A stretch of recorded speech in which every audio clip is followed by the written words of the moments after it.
lagi bersama saya Agnesia Novanka Jemsalama pada teori-teori komunikasi. Pada kesempatan kali ini saya akan membahas mengenai teori-teori komunikasi interpersonal, yang dimana dalam komunikasi interpersonal ini terdapat teori-teori pengembangan hubungan. Nah, kedepannya kita akan tahu apa-apa saja yang termasuk dalam teori pengembangan hubungan. Dan kedepannya juga saya akan memberikan banyak contoh mengenai teori ini yang berkaitan dengan virus COVID-19. Tanpa basa-basi lagi, langsung saja kita beralih kepada teori yang pertama. Teori ini mengajarkan bahwa komunikasi digunakan untuk mengurangi ketidakpastian antara orang asing yang sedang terlibat dalam sebuah percakapan atau pembahasan. Nah, saya akan mengambil contoh Pangeran Inggris Charles yang terkena COVID-19 dan positif corona. Nah, awalnya pasti kita berpikir, tentu tidak mungkin sang pangeran akan terkena COVID-19 ini, karena yang dimana kita ketahui kehidupan di kerajaan semuanya sangat terjamin. Baik itu dalam makanan, kesehatan, dan lain hal sebagainya, pasti semuanya sangat terjamin, sangat steril, dan sangat terjaga mutunya. Nah, setelah kita berpikir seperti ini, inilah yang disebut pengurangan ketidakpastian. Namun, semua kecenderungan dan semua dugaan akan naik seketika ketika kita mendapat kabar, ketika kita mendapat berita atau informasi bahwa Pangeran Charles terkena COVID-19 dan positif corona. Inilah yang disebut penaikan ketidakpastian. Oke, jadi ini contoh mengenai teori pengurangan ketidakpastian ini. Diskusi awal teori ini dimulai pada tahun 1960, era di mana membuka diri dan berbicara terus terang dianggap sebagai strategi hubungan yang penting. Di sini saya mengambil contoh sebuah keluarga di Malaysia, di mana seluruh anggota keluarga ini terjangkit virus COVID-19.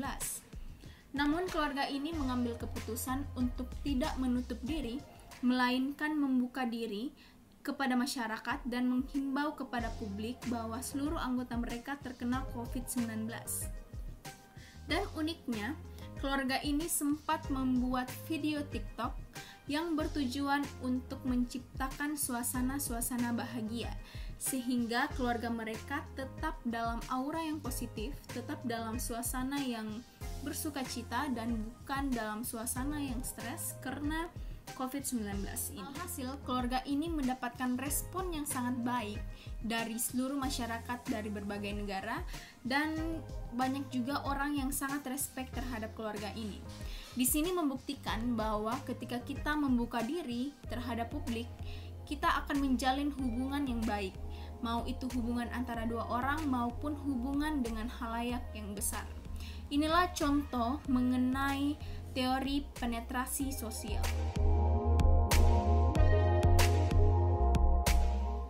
Teori ini berpendapat bahwa semua orang menilai hubungan mereka dengan melihat penghargaan dan hukuman, di mana manusia mencari penghargaan dan menghindari hukuman. Contohnya seperti ini. Di masa-masa wabah virus COVID-19 ini, pemerintah menghimbau kita untuk melakukan social distancing dan work from home, yang dimana seluruh kegiatan kita dan seluruh pekerjaan kita hanya dilakukan di dalam rumah saja. Setelah ada himbauan seperti ini, muncullah karya-karya orang yang mereka sebarkan di media sosial. Dan biasanya, karya-karya ini dalam bentuk video, TikTok, dan lain hal sebagainya dengan isi konten yang sama, yaitu menghimbau masyarakat untuk bersama-sama menyatukan visi untuk memberantas virus COVID-19 ini dan memutuskan mata rantai virus ini dengan cara mengikuti anjuran pemerintah. Nah, apa yang akan saya bahas mengenai contoh ini yaitu ketika kita melihat dari segi pertukaran sosial, dari segi teori pertukaran sosial, di mana orang-orang yang membuat karya-karya tersebut melakukannya untuk mencari penghargaan dari publik atau mencari penghargaan dari masyarakat banyak. Jika orang tersebut melakukan karya-karyanya dan mendapatkan respon yang sangat baik dari masyarakat banyak, kedepannya orang ini akan melakukan karya-karya yang lebih hebat lagi, karya-karya yang lebih banyak lagi, karena ia berpendapat bahwa karya yang ia buat ternyata sangat dibutuhkan oleh masyarakat dan sangat dihargai oleh masyarakat.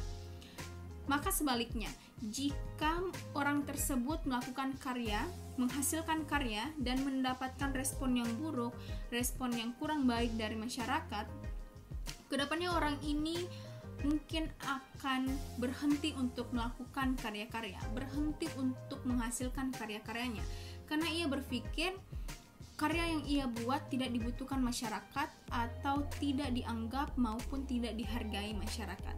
Itulah contoh dari teori pertukaran sosial.